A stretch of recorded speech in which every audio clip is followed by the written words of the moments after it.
فاجعة أخرى هزت إقليم شفشاون قبل قليل. مغربية لطفلين تقتل نفسها بلا رحمة ولا شفقة بإقليم شفشاون، والتفاصيل ستصدمكم للغاية. لكن قبل الخوض فيها وكما العادة لا تنسوا الاشتراك في القناة لتتوصلوا بكل جديد أخبار المغرب إن شاء الله فور علمنا بها، وشكرا جزيلا لكم.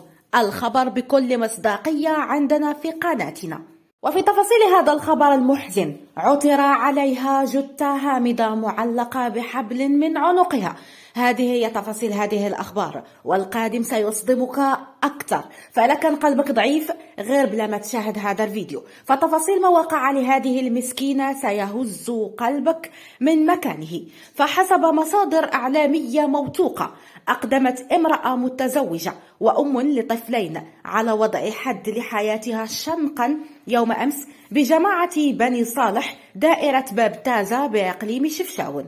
وحسب مصادر محلية فإن المعنية بالأمر عثر عليها جثة هامدة معلقة بحبل ليتم إعلام السلطات المحلية التي حلت بعين المكان بشكل عاجل. وجرى نقل الجثة إلى مستودع الأموات بالمستشفى الإقليمي بمدينة شفشاون، في حين فتح الدرك الملكي تحقيقا لمعرفة أسباب الانتحار. وهذه الفاجعة تضاف إلى الفاجعتين اللي وقعوا يوم أمس، وحدة بمدينة أو بنواحي مراكش والثانية بمدينة الرشيدية، والتفاصيل ستصدمك للغاية. بداو بالفاجعة الأولى اللي وقعت بمدينة الرشيدية واللي غيهتز ليها قلبك. وشحال صعيب طرف الخبز.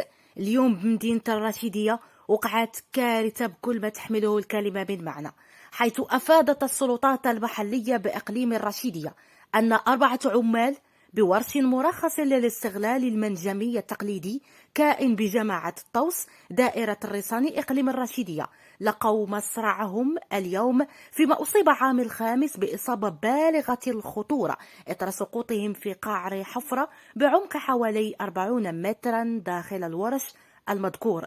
وفور إشعارها بالحادث انتقلت إلى عين المكان السلطات المحلية ومصالح الدرك الملكي والوقاية المدنية لمباشرة إجراءات التدخل والإنقاذ، حيث تم نقل الشخص المصاب إلى المستشفى الجهوي بالرشيدية للتكفل بحالته الصحية.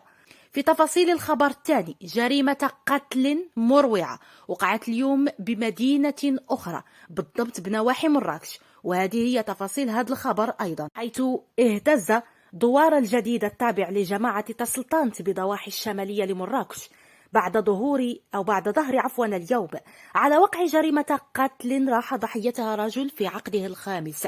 وبحسب المعطيات المتوفرة لحد هذه الساعة فإن الضحية البالغ من العمر نحو 50 عاما دخل في شجار مع شاب يبلغ من العمر 27 عاما بسبب نزاع على قطعة من مخدر الحشيش، ليتطور الأمر إلى عراك تحول إلى جريمة قتل بعد أن أمسك العشريني بآلة حادة وهوى بها على رأس غريمه ليطرحه أرضا وقد فارق الحياة.